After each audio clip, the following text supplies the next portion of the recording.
Since you are two there, I have to look at you. So be closer. Because I have to focus someone, na? I have to focus you. देखा कि उधर बैठो. हाँ. हाँ. Because as I'm teaching the class, the same way I have to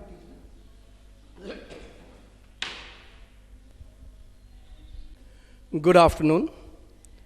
This is K. Sanyal from Bishop Westcott Boys School, Namkum. This is my first online physics class for class 9. I welcome all my students who are taking this online lecture.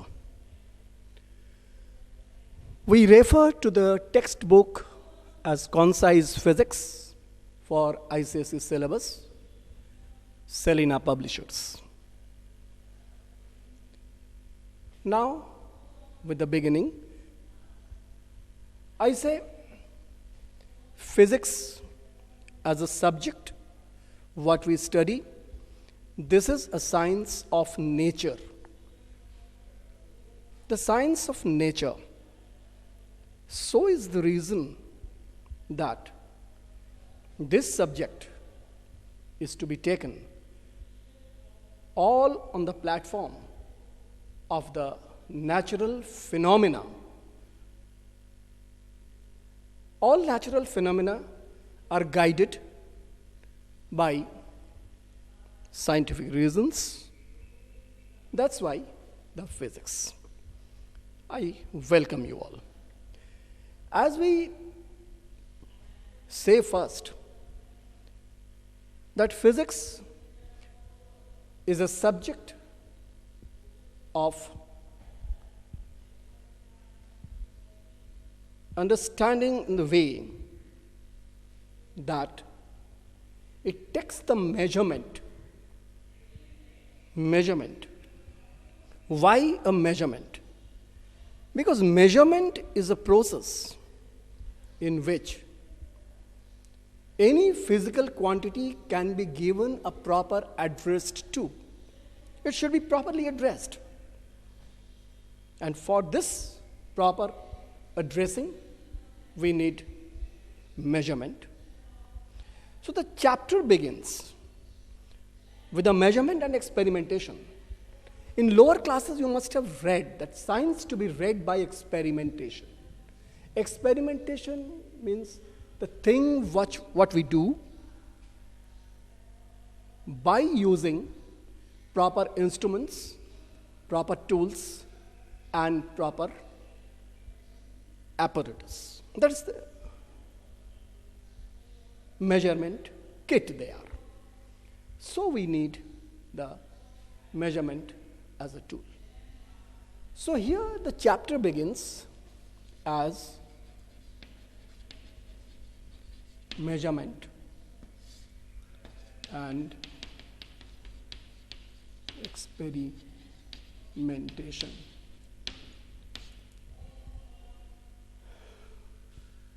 We must say that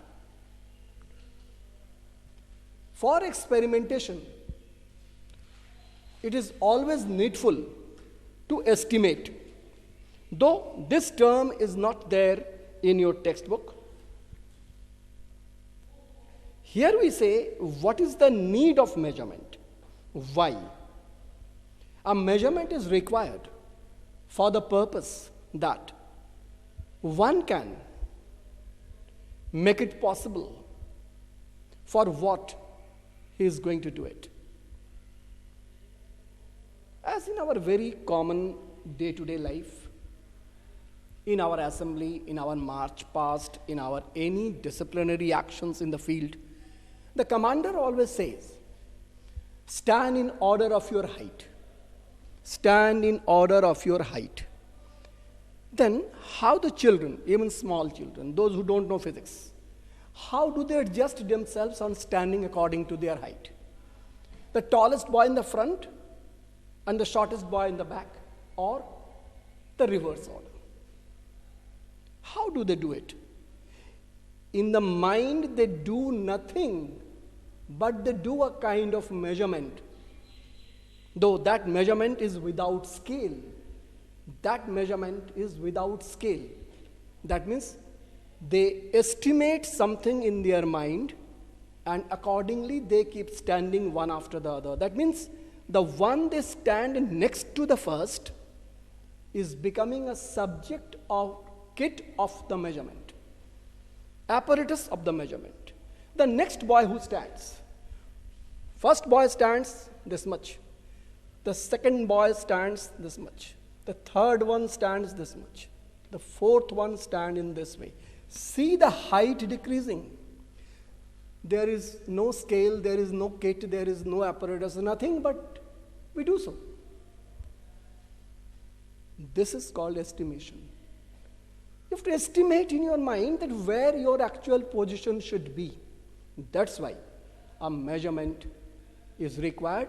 For this estimation is completely a rough calculation. It is not a concrete calculation, it is a rough calculation. For giving it a complete size, you need the measurement. So we need the measurement because we'll now go for language of physics in the way to study any quantity systematically. To study any quantity systematically with its two parameters. One is magnitude and the other is the dimension. Two parameters. Why this thing required? I said that it should be done with the study systematically. This was unsystematic. For systematic study, there must be a measurement. There must be a scale. There must be a universal law that everyone will follow that. Nobody can challenge that. That's why the measurement required. So what the things required, you said? You get it through the thing that is called dimension, means length, area, volume, or whatsoever things as such. And the second one that we say is that a comparative tools, because both do systematically.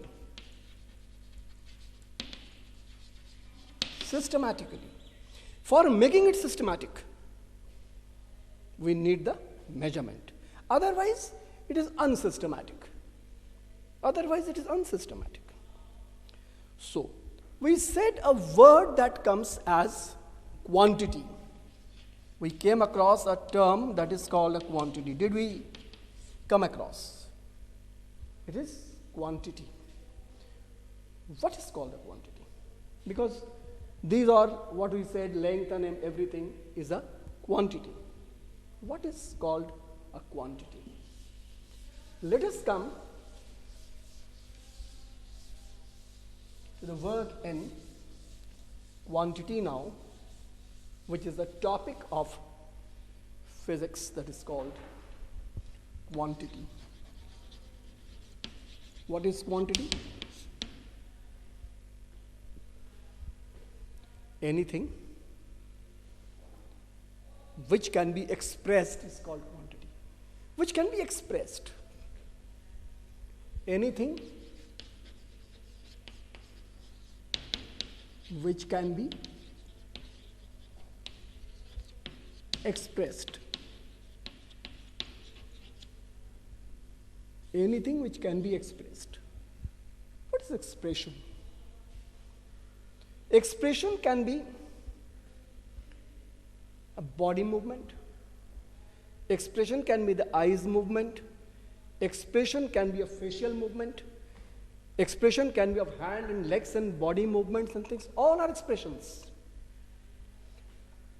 All are languages. So, anything which can be expressed is called quantity. Now, since it can be expressed, so since we are reading physics, we always focus on to the scientific platform. So this quantity can be as one that is called a physical quantity.